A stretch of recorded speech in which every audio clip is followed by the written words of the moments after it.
Ice cream ঠান্ডা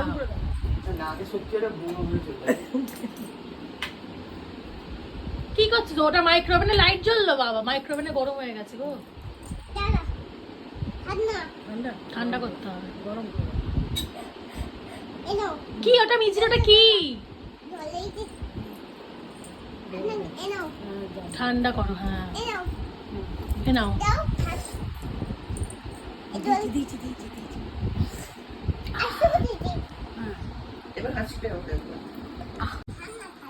ঠান্ডা ওটা কি করছো তুমি? দাঁড়াও দাঁড়াও, দই দেবে কি? দই দই দই ঠান্ডা। আলুদা ও গরম করছে মাইক্রোওভেনে, গরম হচ্ছে। আলু দিচ্ছ? দাঁড়াও ওয়েট করছে, মাইক্রোওভেনে লাইট জ্বলেছে বাইরে, ওটা মাইক্রোওভেন, দাঁড়াও।